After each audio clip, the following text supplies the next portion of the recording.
Assalamualaikum. Apa? Dengar Pak? Okey, dengar. Alhamdulillah. Waalaikumsalam warahmatullahi. Alhamdulillah. Dah Tadi lambat kita sikit ada dia 6 minit. tadi kita ada gangguan teknikal sikit tapi alhamdulillah dah okey. Nervous juga gangguan teknikal ni sebab tetamu kita hari ni bukan calang-calang. Betul tak Pak? Betul kata orang Indonesia, bukan kaleng-kaleng ya. Tetamu kita pada malam ini yang mana kita amat berbesar hati kerana beliau sudi hadir sebagai tetamu My Sembang secara live Suara Merdeka. Okey, Barry, perkenalkan tetamu kita malam ni. Hari tetamu kita pada malam ni dah lama sangat kita tak tengok dia di kaca televisyen. Tapi baru ni dia ada keluar dengan single baru. Lepas tu dia pun ada tampil dengan kempen berkenaan dengan kesedaran tahap kesedaran kesihatan mental dekat Malaysia ni. Sebab kan PKP kan baru-baru ni kan dah masuk 2 tahun kan. So kesedaran mental ni sangatlah penting. So tanpa nak membuang masa, jadi kita akan tanya lebih lanjut apa benda yang dia tengah buat sekarang ni. So kita jemput Cik Puan Sarimah Ibrahim. Assalamualaikum. Waalaikumsalam. Waalaikumsalam. Apa Azrul? Okey semua? Alright. Okey, alright. Apa pula tadi tiba-tiba je masalah teknikal. Kalau kita masuk mesti ada sesuatu tau. Itu orang kata itu ada petanda dia. Petanda yang dia akan jadi show yang bagus insya-Allah. Apa? InsyaAllah. Sebelum kita juga, tanya apa sebelum kita nak tanya soalan lebih lanjut kan, saya nak tanya satu dekat Cik Puan Sarimah ni. Biasa kalau kita lah kan, saya ataupun Apak kan, kalau pergi jumpa orang kan kat luar kan, yang dah lama kita tak jumpa, orang akan cakap, oh dah lain dah sekarang, dah apa berisi ke apa ke. Tapi Cik Puan Sarimah sama je macam dulu. Apa rahsia tu? Sebab itulah alhamdulillah kat rumah ada lighting. Lepas tu korang nampak separuh badan je, nampak kepala je kan. Tu dia. Korang tak tahu kita pakai apa kat bawah ni, nak tengok? Jangan. Oh tidak. Dah okey lah. Alhamdulillah. Okey. Setakat ni okey. Tak exercise je Azrul apa. Kita maintain lah nak jaga hati suami kan. Sebenarnya nak jaga hati sendiri. Kau tak sakit hati je kan tengok muka makin lama dah lah. Maklum dah masuk umur 4 series ni kan. Oh series ni kena jaga lebih lah. Stres lah. Makan sama betul. Tapi berat naik cepat sangat. Oh tidak. Betul. Tapi okey. Alhamdulillah. Korang pun okey? Sehat? Kita. Alhamdulillah. I bertambah sihat. I put on weight. I think from the last time masa you jumpa I was with Majalah High. I wasn't like this. Yeah, I wasn't like sama this. Je tengok. I maintain dah setahun. Amboi nak kata aku gemuk. Tak adalah. Yang aku nampak, yang aku perasan tu kipas tu kat atas tu. Makin lama makin dekat dengan kepala kau. Apa aku yang takut ni tengah stres. Panas Kepanasan kan? Kenapa panas sangat lah. Kepanasan sebab terkongkong kat rumah. Kan siapa tak panas? Walaupun hujan. Tiba. Walaupun itulah kan apa? Kita ni nak menyalahkan PKP kan? Walaupun nak nyalahkan PKP tak boleh juga. Nak nyalahkan COVID pun tak boleh juga. Sebenarnya I only have myself to blame when I put on weight and I maintain at 93 kilo. Wah, okay, best tu. Sukalah dengar orang mengaku dia punya berat tu. Actually, I'm quite heavy juga tau. Orang tak tahu. Sebab otak ni terlalu berat ni sebenarnya. Dia bila orang pandai, dia lagi berat tau. Otak tu sebenarnya yang berat. Beban yang tidak dipikul tu, yang menambahkan 10 kg tu ke 15. Okay. Tapi okay. Alhamdulillah. Dia macam ada lag sikit lah. Bila Pak cakap dengan Azrul cakap dan I cakap dia macam behind. Saya rasa Apak punya line yang lag tu. Saya rasa saya dengan Cik Puan okey. Tak tahu ni. Ni semua permainan lighting dengan baju ni. Sebenarnya. Okay, kita nak tanya apa Cik Puan dulu kan, sepanjang PKP ni 2 tahun. Masa sebelum PKP pun kita jarang sangat nak dengar apa cerita-cerita terbaru daripada Cik Puan Sarimah kan. So apa sebenarnya yang Cik Puan buat? Saya Mana ni perginya? sibuk nak mengandung. Lepas tu bila dah mengandung, sibuk nak beranak. Lepas beranak, sibuk nak maintain badan. Lepas tu sibuk nak jaga anak dengan jaga suami. Lepas tu sibuk nak jaga hati sendiri. Lepas tu tiba-tiba kemurungan, kena pergi jumpa doktor. Lepas dah kemurungan tu baik balik, Alhamdulillah. Berjam-celik, dah 2 tahun. Itu dia kesimpulan dia. Kejap je kan. Pusing-pusing sini, dah 2 tahun. Iya, itu dia punya summary. Tapi adalah sedikit kat dalam tu lah. Sementara tu sibuk buat lagu dengan Damian Mikael. Sibuk bekerja dengan NGO. Sibuk jadi penaung miasa. Sibuk jadi aktivis kesihatan mental.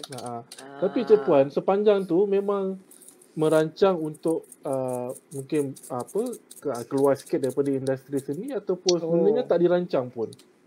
Saya sebenarnya rancang dari umur 18 tahun. Masa tu saya datang balik Malaysia untuk belajar. Saya seorang je. Mak bapak saya dekat luar negara. Sebenarnya saya kat Malaysia ni dalam industri ni 25 tahun. I think Apak tahu pasal benda ni. Saya keseorangan kat sini. Tak ada family. Cuma family yang ada kat Batu Pahat lah. Nenek dengan sebelah my ayah kan.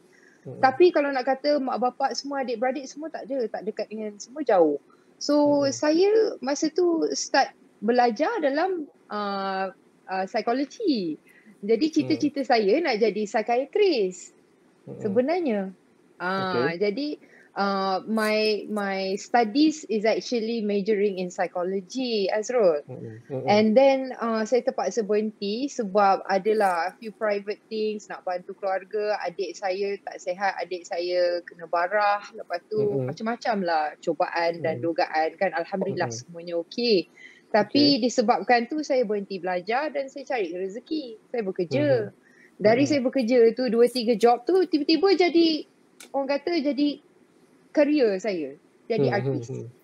Dia secara accidental sebenarnya, Azrul. So dalam masa 25 tahun tu mengacara, jadi radio DJ, penyanyi, pelakon dan semuanya tu. Masih saya belajar lagi. Behind the scenes. I think Apak tahu pasal benda ni. Saya sambung belajar satu persatu saya buat subjek sebab minat saya, Azrul, dalam psikologi. So bila dah mengandung, dalam masa 3 tahun ni saya fokus balik pada benda yang sebenarnya passion saya. Cuma tak ramai orang tahu sebab kejaya yang saya pilih untuk mencari rezeki adalah untuk menghiburkan orang. Tapi orang kata kita yang sibuk ketawa, yang selalu senyum ni sebenarnya di sebalik itu jeng. Adalah kan, semua orang ada masalah dia kan. Ada macam-macam dari saya perjalanan hidup naik turun. Tapi ramai yang salah anggap bila dia tahu saya kahwin dengan kerabat. Mungkin ada yang baru kenal dengan saya apabila saya kahwin dengan kerabat. Jadi mereka tak tahulah latar belakang. Tak ada lagi majalah mangga. Tak ada lagi diorang baca hai. Tak ada lagi diorang nak catch up dengan dari kita mula dari bawah sampai ke sini kan. So sebenarnya, Azrul, kesimpulannya bukan saya pilih nak ke arah tu, tetapi arah tu memang ada paralel sama sekali. So waktu saya jadi artis, cuma sekarang ni saya lebih fokus je ada jalan tu. Tapi menggunakan hiburan juga. So tapi cara kita menghibur tu bila dah orang kata dah matang, dah berumur ni, dah ada anak, kita kena fikir pasal masa depan kita dan anak kita. So takkanlah kita nak buat lawak je sampai bila-bila kan. You know what I mean? So kenalah bagi sesuatu balik pada masyarakat yang legacy orang kata. Kita nak beri balik lah orang kata. So bagi saya bila dah Alhamdulillah cukup rezeki, anak sihat, husband sihat, saya sihat, masih lagi boleh menghiburkan orang, maka kita buat apa yang kita boleh buat. Orang percaya dengan kita, Alhamdulillah, kita ada suara, kita guna suara tu dengan sebaiknya. That's my belief right now. Okay. Apa Cik tu? Puan. Okay, Cik Puan. When you kolaborasi dengan Damien Mikael. Okay. Kenapa you pilih Damien Mikael? Apa istimewanya insan ini dan apa maksud lagu harapan you? Okay. Secara jujurnya, saya masa mula-mula nak fikir siapa nak call untuk buat lagu yang dia macam subjek dia kan berat sedikit kan. You know, suicide, mengambil nyawa. Sebab kes kita makin meningkat kan, unfortunately. Tapi saya dah lama kenal Damien dan kami pernah ada collaboration tahun 2016. Ada satu lagu Destinasiku tapi tak ke mana, kita tak push dia punya PR tau. Tapi saya tengok dari sudut situ dia memang seorang yang profesional dan jiwa dia sangat-sangat R&B dan sangat mendalam lah. You know, some people kita boleh tahulah cara dia punya personality. I know that bila dia buat lagu ni dia akan ambil berat, dia memang ada sesuatu yang dia boleh contribute. Dan mungkin di sebalik mata dia saya dah boleh rasa dah dia ada cerita dia sendiri juga. So disebabkan itu kita pun comfortable dengan dia. Dari zaman-zaman Positive Tone dulu 1998 dengan Ahmad Izam, dengan Too Fat, kita semua ni geng-geng kawan lama. So nak jugalah berjumpa balik lah orang kata dengan orang-orang lama kan, geng-geng lama tu. Terubat juga rindu zaman-zaman itu. So dan dia memang genius. Dia tulis lagu ni dalam 3-4 hari je. Dahsyat dia. So really really good like professional person. And then saya pun ada juga contribute lyrics sebab pengalaman hidup dan sebagainya. So you know apa, sometimes kita tahulah orang tu macam mana. Kita boleh rasa lah. Selalunya saya ni, naluri saya tentang orang ni alhamdulillah okey. Tapi ada juga yang silap lah. Tapi selalunya okey lah. Dan alhamdulillah lagu Harapan ni adalah lagu tentang subjek dia. Harapan. Harapan dalam keadaan kita sekarang ni. Orang hilang kerja, hilang nyawa, hilang keluarga, hilang ibu bapa, hilang harapan. Ramai yang hilang harapan sekarang ni. So dengan lagu Harapan ni kita orang cuba untuk menyampaikan mesej bahawa walaupun kita rasa macam dah tak ada sebab nak berterusan, tak ada motivasi, tapi kita sentiasa ada harapan sebenarnya dalam hati ni. Ada. Macam masa saya mengalami kemurungan masa tu 2 tahun lepas. Baru nak tanya tu. Dalam gelap gelita yang teramat yang tak boleh bernafas sampai menggigil kat dalam bilik tidur, tak boleh pegang anak tu, tiba-tiba dia datang. Alhamdulillah lah saya dapat jumpa pakar, dapat ubat dan sebagainya dan dalam masa 6 bulan saya okey. Tapi tak semua orang sebegitu kan. Tapi satu benda je yang saya rasa memang of course lah suami membantu dan doktor membantu. Tapi kalau saya tak ada harapan, saya tak percaya benda tu akan berakhir. Of course iman lah yang nombor satu. Tapi harapan tu, pegangan psikologi kita sendiri, ada hope tau. Benda ni akan berakhir. Apa-apa masalah tu akan berakhir. Sebab apa saya tahu? Sebab benda yang bagus pun akan berakhir. So kalau dalam kehidupan kita sesuatu yang bagus akan berakhir, nikmat akan berakhir, mesti juga benda yang susah, gelak gelita pun akan berakhir. So kita kena berpegang pada harapan. So message lagu ini adalah cuba cari apa-apa yang boleh dipegang dan dijadikan harapan, inspirasi dan harapan. Sedikit sekecil mana pun. Kadang-kadang benda tu yang boleh bantu seseorang to not commit suicide dan sebagainya. So itu message yang kita try. Nak tanya pasal yang kemurungan tu. Mungkin Cik Puan boleh cerita sikit pasal kemurungan tu kan. Kenapa terjadi. Sebab kalau ikutkan Cik Puan daripada remaja lagi, Cik Puan dah biasa dalam survival kehidupan tu, dia memang ada daripada remaja kan. Datang Malaysia seorang-seorang apa semua kan.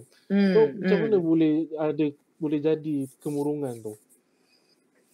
Kalau macam Azrul nak jawapan yang ringkas, yang direct, saya tak ada jawapan tu tau sebenarnya. Sebab dia macam kesihatan fizikal juga. Macam mana orang boleh dapat diabetes? Macam mana orang tu boleh dapat barah? Macam mana orang tu boleh dapat heart attack tiba-tiba meninggal? Kita tak tahu, Allah je yang tahu sebenarnya. Dari mana sebenarnya datangnya benda tu, asal usul dia, kita boleh tanya pakar, kita ada jawapan dia, iaitu dia adalah gabungan faktor-faktor biologi, psikologi iaitu otak, sosiologi iaitu kehidupan sekeliling kita, dan juga spiritual, iman. Ada tak pegangan, kepercayaan. Tak kira agama tetapi kena ada kepercayaan tu. Bila kita gabungkan empat-empat ni, orang tu akan sihat, insya-Allah. Tetapi ada juga faktor-faktor seperti sejarah hidup. Apa yang berlaku dalam hidup kita kan? Masa kita kecil, adakah kita kena bully? Adakah kita terkena sesuatu yang mungkin kita rasa kita okey, kita boleh lepaskan, tapi kita tak lepaskan sampai besar. Tetapi ada sesuatu yang trigger kita satu hari, maka dia seperti iceberg tau. Iceberg ni yang kita nampak atas dia je tau. Titanic. Atas je nampak. Yang bawah tu kita tak tahu sedalam mana dan sejauh mana sakit tu. So bila kadang-kadang orang kat luar dia nampak okey, kadang-kadang yang kat bawah tu yang kita tak nampak. Dan masalah kita sebagai masyarakat ni, kita suka memendam tau. Memendam perasaan. Betul. Sebab kita dibesarkan dengan apa orang kata kepercayaan bahawa alah kau okey je nanti. Kau jangan nak menyusahkan orang lain. Boleh tak? Ayat ni memang ayat kegemaran kita sampai dah brainwash. Jadi masyarakat kita berpegang pada itu seperti dia adalah satu macam sesuatu yang kita tak boleh break tau, habit tu. Dan ia menjadi stigma.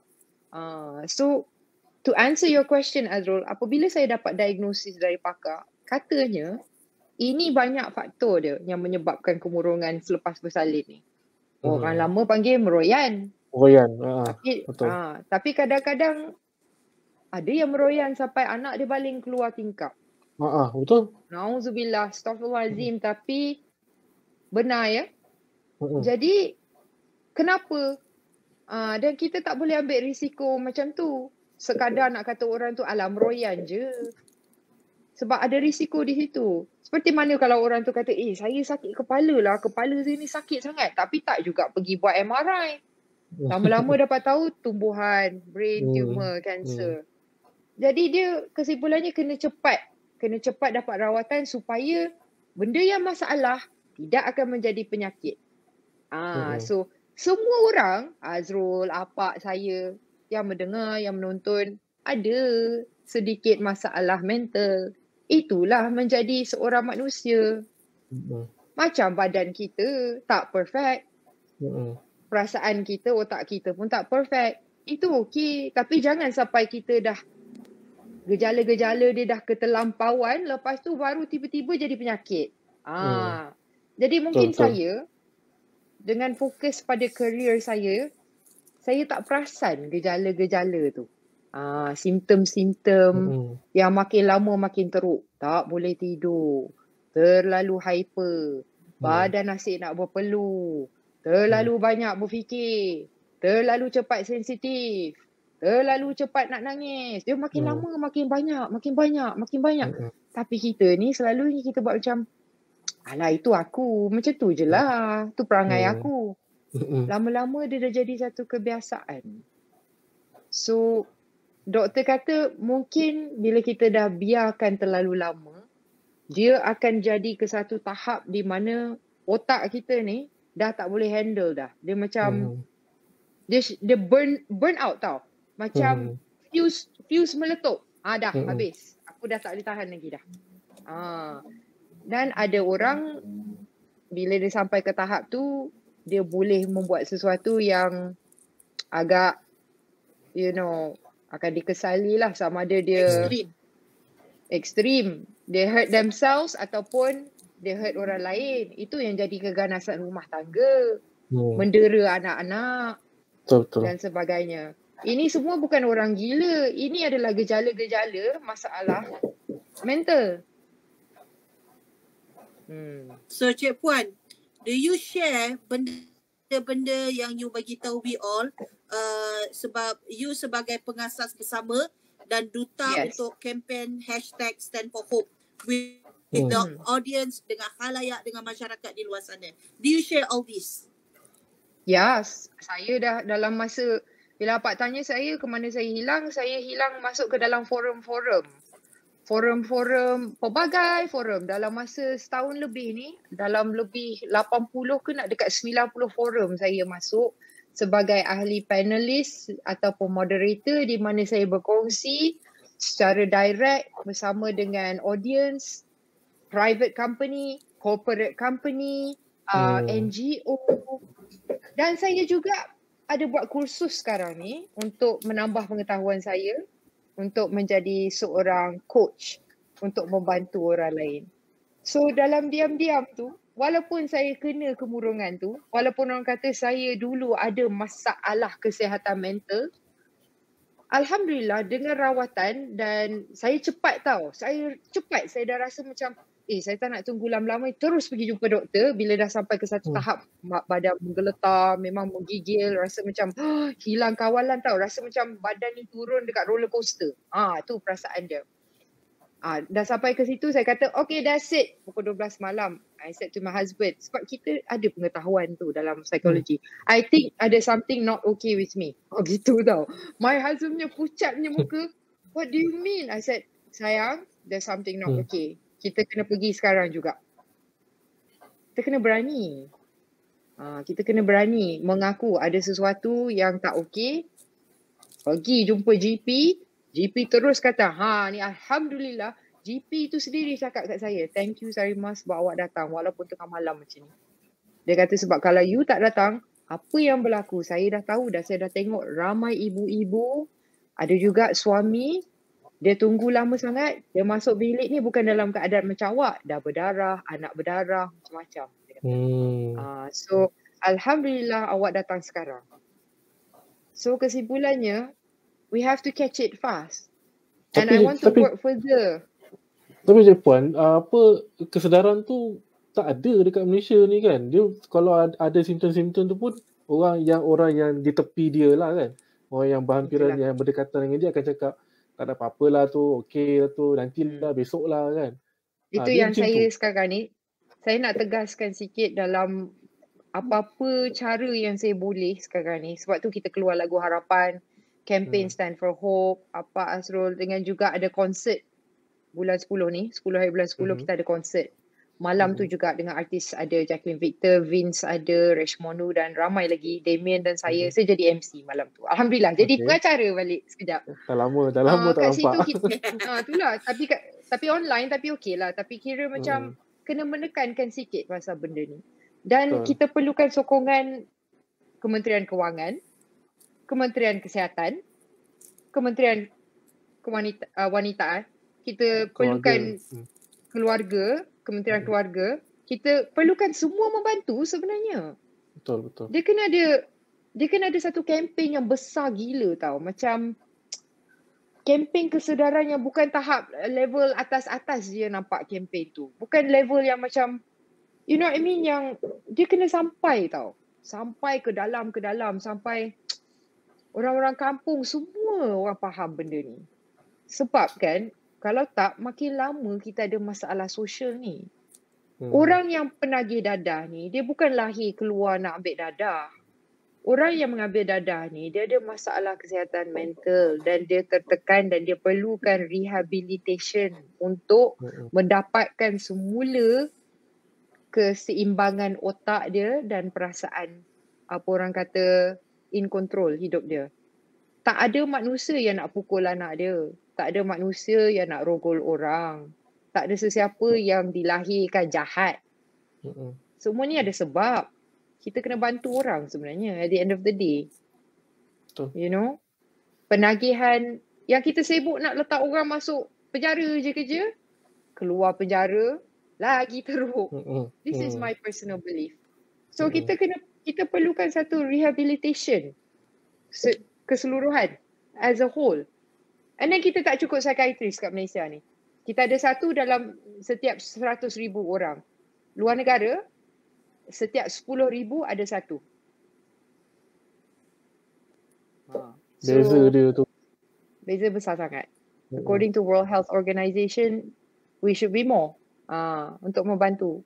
Dan kos terlalu tinggi untuk orang mendapatkan bantuan. So Alhamdulillah ada juga tempat yang kita boleh mendapatkan bantuan, NGO. Tapi tak cukup. Memang tak cukup. So klinik, kita kena tambah lagi klinik kesihatan yang fokus macam klinik mentari dan sebagainya. Kena lebih. Tapi tak ada gunanya ada klinik tapi orang ramai tak nak pergi juga sebab malu. Yalah.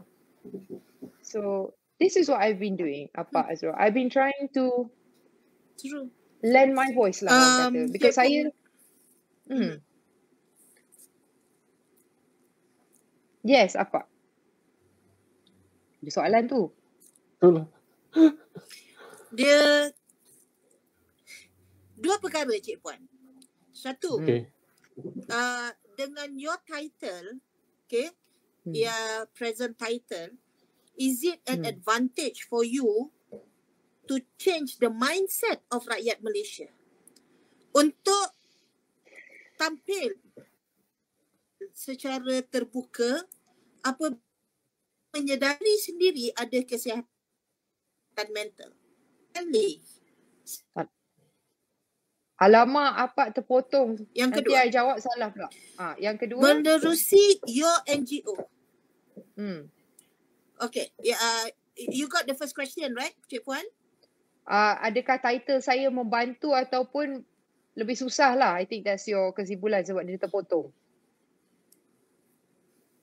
Okay, with your title, is it an advantage for you untuk menyantuni khalayak di luar sana, masyarakat kita, rakyat Malaysia, supaya lebih bersikap terbuka dalam berhadapan dengan kesihatan mental? Second question is, dengan NGO yang you ada ini, pernah tak you berusaha untuk kolaborasi dengan kementerian yang berkaitan, yang berkenaan? Sebab kementerian perlu ada say in this word, perlu sokong apa yang you buat dan you menyokong kementerian. It doesn't matter who is the minister, who is the government for today. Sebab ini membabitkan kesihatan rakyat yang mana dalam PKP sejak 18 hari bulan Mac, the first PKP announced by government, rakyat kita hidup dalam keadaan tertekan, kesihatan mental especially. Dan kalau you may agree with me Cik Puan, ramai yang take their own lives. Yes. Dia dalam average dia sekarang 4 orang setiap hari. Itu yang dilaporkan sahaja ya. Itu tak termasuk yang mencuba ya. So bayangkan. Kerana apa tahu? Kita still ada penal code tu yang menyatakan sekiranya seseorang tu cuba mengambil nyawa sendiri, dia akan dipenjarakan. Jadi orang malu untuk mendapatkan bantuan dan kalau mereka ingin cuba, dia orang akan pastikan sukses. Lagi menakutkan. Dan kalau kita tengok secara statistik di luar negara, yang tidak ada criminalization dengan mengambil nyawa ni, makin menurun rate suicide. Sebab apa? Tidak ada stigma dan ahli keluarga dan semua orang tak rasa malu lebih cepat untuk meminta bantuan. So kita boleh lihat di mana itu sudah menjadi satu orang kata archaic ataupun terlalu old school. Tidak diperlukan lagi ya. Tapi to answer your question, adakah title saya ataupun status saya lebih?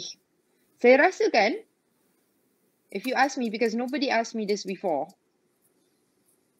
I think title saya sebagai Kak Mah ataupun Sarimah Ibrahim lagi membantu. Dia lebih membantu saya sebab Sama ada saya jadi Cik Puan ke, saya tak jadi Cik Puan ke, saya jadi Puan ke, saya jadi Puan Sri ke, Datin Sri, selalunya akan ada persepsi, engkau tahu apa pasal susah hidup aku. Sebab automatically bila kita dapat title, walaupun kita dapat title ni sebab suami, bukan dibeli ataupun apa-apa kan. Persepsi masyarakat adalah kau hidup senang, kau tak tahu maknanya susah. Kan? Tapi saya tak salahkan orang lain sebab mungkin saya pun pernah ada persepsi macam tu terhadap orang lain. So itu memang that's part of life kan. Tapi to answer your question, dia tidak membantu sebenarnya. Tetapi dengan title tu mungkin dia membantu dari segi mendapat perhatian dari pihak-pihak atas sedikit. So dari situ alhamdulillah saya boleh meminta bantuan dan pertolongan untuk membantu masyarakat. So dia kena tengok tau. It comes back to how you use what you have dalam hidup ni. Sama ada duit ke, kuasa ke, title. Dia tak bermakna kalau kita salah guna. Get what I mean? Kalau sekadar nak glamour je, kalau set up NGO nak glamour je, guna artis nak glamour je, it's not gonna go far. Sebab niat tu. Niat dan sejarah hidup seseorang akan menentukan. Tapi niat yang nombor satu, sejauh mana dia boleh bantu orang, kerana kalau niat tu tak okey, tak ikhlas, dia takkan kesampaian, saya percaya. So it's not really to do with the title, but insyaAllah, I reach out already. I reach out to Kementerian Kesihatan. Tetapi, agak susah juga saya nak convince kerana saya masih lagi dilihat dalam golongan artis. So persepsi masyarakat terhadap artis is not like dulu tau.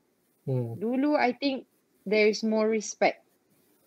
Sekarang ni terlalu ramai yang akan bertanya, kau ni buat sebab nak glamour je ke? Kau kongsi cerita kau sebab nak dapat coverage ke? Ataupun diorang akan salah faham lah.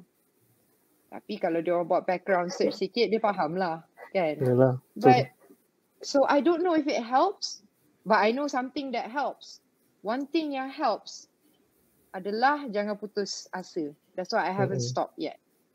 And then Kementerian Kewangan juga saya ada a bit of contact there, insyaAllah. But I don't have my own NGO. NGO yang saya bantu sekarang ni adalah hanya ikhlas dan saya terlibat dengan mereka dengan niat untuk membantu. Saya lend my voice. You know what I mean? Tapi insyaAllah, mana tahu you just gave me an idea. Maybe I should set up my own NGO. Kan. Saya pun nak tanya. Saya pun sekarang kan dengan Stand for Hope lagi. Lepas tu dengan lagu lagi. Kejaya Seni. Dengan keluarga lagi. Macam mana Cik Puan balance semua ni? Dia some days dia tak balance, some days dia balance. You know what I mean? Some days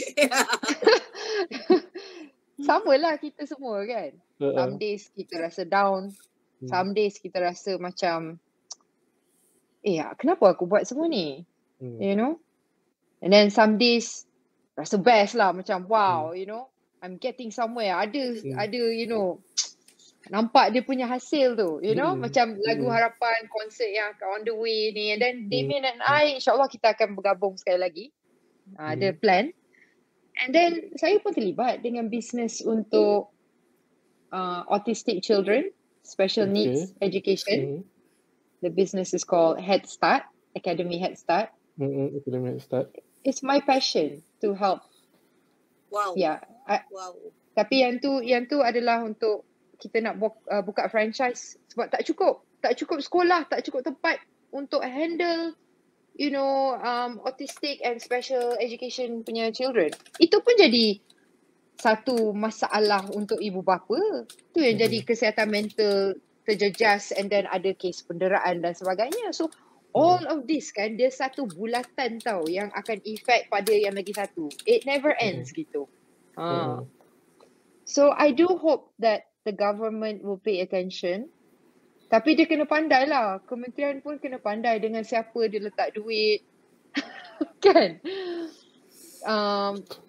Apa dia punya execution nanti. It's not easy lah. Because sekarang ni our government is also dalam survival mode. So dia punya fokus adalah untuk membantu orang dapat kerja dan duit. So masalahnya kesihatan mental satu pandemik juga. Dia berjalan at the same time sekaligus. So it's like parallel tau. So kat sini kita ada COVID. COVID ni dia akan jadi endemik kan. Last sekali kita macam okay, macam biasa je. Tapi masalah kesihatan mental ni dia akan lebih lama dan efek dia akan lebih teruk. Sebab dia macam domino tau. Ayah ada masalah mental, pukul isteri akan pukul anak akan jadi tak boleh habis sekolah, jadi penagih akan pergi buat sesuatu, yang sesuatu tu menjadikan dia penjenayah, dan penjenayah tu masuk prison system, tax money kita ke situ. So do you see what I mean? Dia domino tau. Dan dia bertahun-tahunan. So masyarakat kena tengok tau dari segi long term. Kalau kita tak membantu hari ni, dalam masa 10 tahun kita akan nampak efek tu. And it will keep going. So kita kena invest dalam kesihatan mental masyarakat. Apa soalan Pak? That's what I believe. Okay. Because when you ada hasrat to collaborate with these two ministry, I think you should rope in another ministry so that they can do something. One more ministry, Cik Puan. Kementerian Pembangunan Wanita dan Keluarga. Sebab mereka perlu bersifat inklusif. Kerana teori domino yang Cik Puan kongsikan tadi tu memang nyata, memang benar dan memang berlaku. So kita rakyat Malaysia tak ramai. Kalau satu keluarga mati kena bunuh, dah kurang rakyat Malaysia. So I would love to see, saya nak tengok 3 kementerian yang Cik Puan approach ni, kementerian manakah yang khas dalam membantu rakyat. Ini bukan bantu Cik Puan, bukan bantu NGO, tetapi membantu rakyat Malaysia. Okay? So sebenarnya Cik Puan, kita setengah jam aja. Tapi when we listen to you, it's very interesting. Kita dah sampai 9.45. Probably, I would like to have another session. We would love to have another session dengan Cik Puan Sarimah. Let's talk about autism children. Sebab saya pernah buat satu laporan khas mengenai anak-anak autism di Malaysia.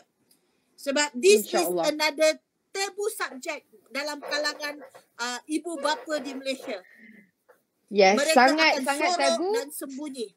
Disorok dan disembunyikan dan juga akan memberi impak kepada ekonomi negara kerana mereka sebenarnya boleh menyumbang dan sangat produktif. True.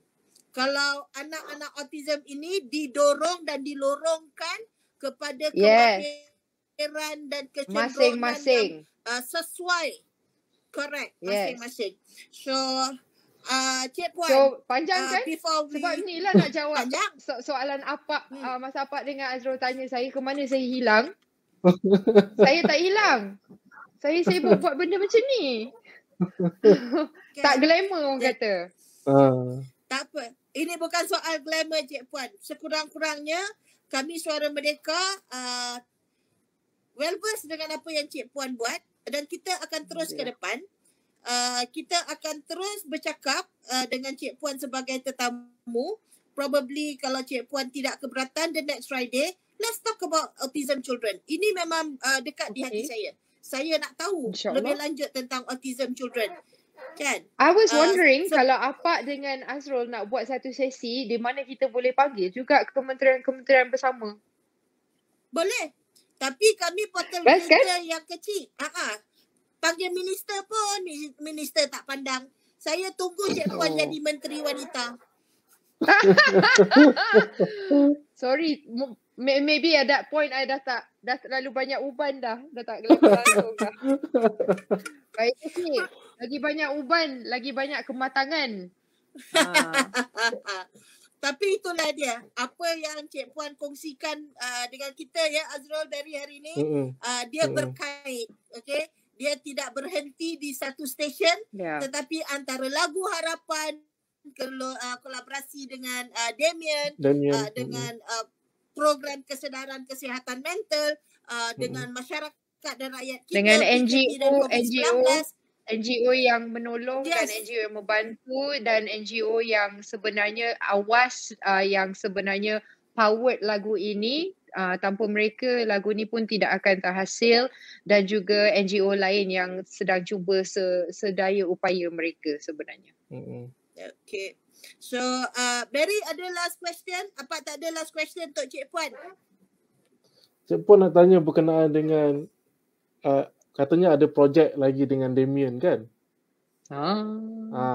Ke ataupun dengan orang lain ke ataupun macam mana? Tiba-tiba dengan orang lain macam curang pada Damien. Setakat ni kita berbincang bagaimana kita akan teruskan tema kita dan menggunakan muzik sebagai saluran untuk menyampaikan mesej harapan itu dan kesedaran. Kerana kami percaya dengan muzik, saya dah pass dah that point of menghibur setakat just nak bagi lawak, dan kita melawak macam mana pun domino effect tu terlalu nyata di depan mata. Kadang-kadang saya rasa macam kita in denial. Kita lari ke hiburan untuk lari dari reality keperitan hidup. There's nothing wrong with that, tapi kita jangan lari lama sangat tau. Sebab kenyataan tu ada. So it's time for all of us to realise what's going on kat Malaysia ni.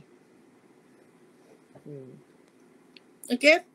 So Cik Puan, your last word. Tiba-tiba serius gila. Itulah, tiba-tiba serius. Tadi kita dekat backstage bukan main gelak-gelak lagi kan. Tak, sebab apa dia otak ni fikir sepanjang 9:45 minit kita bercakap ni, apa yang boleh potong untuk masukkan dalam YouTube, dah jumpa dah. Okay. Itu yang tiba-tiba hilang sekejap kan. Otak tu dia typing kan, sebab biasalah ada keyboard reporter. Kita boleh buat lawak, kita boleh kelakar, itu sudah pastinya tetap ada. Tetapi ada timing dia juga.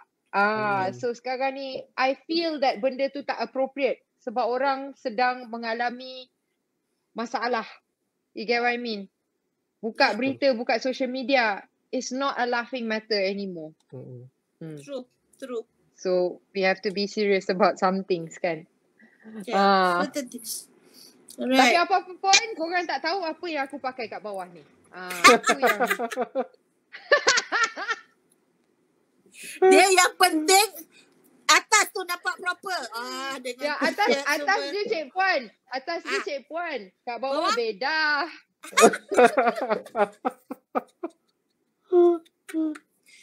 You never change, Cik Puan. Certain things you never change. Kelakar. No, certain things I cannot. Sorry. So, insyaAllah Cik Puan, kita akan jumpa lagi. We'll set another date, another day for a different or a specific topic. So Cik Puan, kalau ada salah dan silap, saya minta maaf. It's been an honor and pleasure for us to have you sebagai tetamu My Sembang Suara Merdeka. Azrul? Thank you Apak, thank you Azrul. Saya pun sorry lah kalau ada tersalah silap cakap apa-apa yang ofensif ke apa, sebab saya cakap ni ikhlas je. Bila you all ask me questions, I tak prepare answers. I just answer from my heart. Dah terlalu tua nak kontrol macho ke apa. Terlalu tua tapi still nampak muda. Cewa.